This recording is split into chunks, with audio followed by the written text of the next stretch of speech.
বাড়িতে থাকা সামান্য কয়েকটি উপকরণ দিয়ে এই ব্রেড রসমালাইটি কিংবা পাউরুটির এই রসমালাইটি বানিয়ে নিতে পারবেন।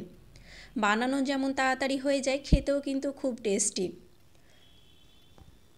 পাউরুটি রসমালাই বানানোর জন্য এখানে আমি প্রায় 600 গ্রাম মতো দুধ নিয়ে নিয়েছি। এবার দুধটার মালাই বানিয়ে নেব। দুধটাকে আমি প্রথমে বসিয়ে দিয়েছি জালে, এটাকে যেহেতু কমিয়ে নিতে হবে। দিয়ে দিলাম 2 থেকে 3 টেবিল চামচ গুঁড়ো দুধ। গুঁড়ো দুধটা দিলে ঘনত্বটা খুব তাড়াতাড়ি চলে আসে আর মালাইটা খেতেও কিন্তু খুব ভালো লাগে। গুঁড়ো দুধটাকে দুধের সঙ্গে খুব ভালো মতো মিশিয়ে নিতে হবে। এই তো খুব সুন্দর মতো করে মিশিয়ে নিলাম, যেন একদমই দলা বেঁধে না থাকে। খুব ভালো মতো মিশিয়ে নেওয়ার পর এটাকে কিন্তু খুব সুন্দর মতো করে জাল দিয়ে নিতে হবে। গ্যাসের আঁচটা মিডিয়াম ফ্লেমে রেখে আমি বেশ কিছুক্ষণ জাল দিয়ে নিয়েছি। এবার দিয়ে দিলাম মিষ্টির জন্য চিনি। এখানে আমি প্রায় 2 থেকে 3 টেবিল চামচ চিনি দিয়েছিলাম। প্রায় 3 টেবিল চামচ মতো চিনি দিয়েছিলাম। 3 টেবিল চামচ চিনিতেই কিন্তু আমার মিষ্টিটা হয়ে গিয়েছে।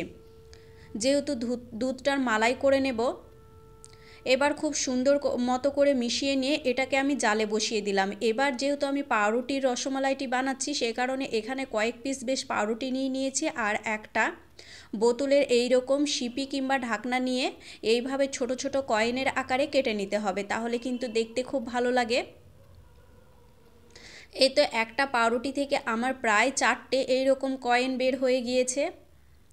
এক এক করে সমস্ত পাউরুটি থেকে আমি কয়েনগুলো বের করে নিয়েছি। আর এই দিকে আমি কিছুটা পরিমাণে দুধ উঠিয়ে নিলাম, যেহেতু সেটাতে আমি কর্নফ্লাওয়ার মিশিয়ে নেব, সে কারণে 2 টেবিল চামচ কর্নফ্লাওয়ার দিয়ে খুব ভালো মতো মিশিয়ে নিলাম। ডাইরেক্ট কড়াইয়ে কর্নফ্লাওয়ার না মিশিয়ে এইভাবে যদি আলাদা করে নিয়ে কর্নফ্লাওয়ারটা মিশিয়ে নেন, তাহলে কিন্তু খুব ভালো মতো মেশানো হয়ে যায়।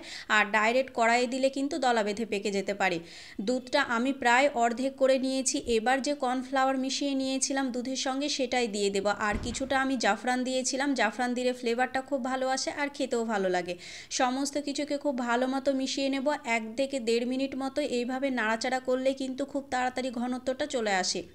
আর কর্নফ্লাওয়ারটা প্রথমে মেশাতে যাবেন না, দুধটা দেখবেন প্রায় অনেকটাই কমে এসেছে, এই পর্যায়ে আপনারা কর্নফ্লাওয়ারটা মেশাবেন। প্রথমে মেশালে কিন্তু টেস্টটা একদমই ভালো আসবে না। খুব সুন্দর মতো করে মিশিয়ে নিয়ে গ্যাসটা আমি বন্ধ করে দেব। এবার বন্ধ করে নিয়ে দুধটাকে আমি মালাইটাকে অনেকটাই বেশ ঠান্ডা করে নেব। গরম অবস্থায় কিন্তু এই পাউরুটিগুলো একদমই দেবেন না। একটু ঠান্ডা হয়ে আসলে এই পাউরুটিগুলো আপনারা দুধের সঙ্গে মিশিয়ে দেবেন।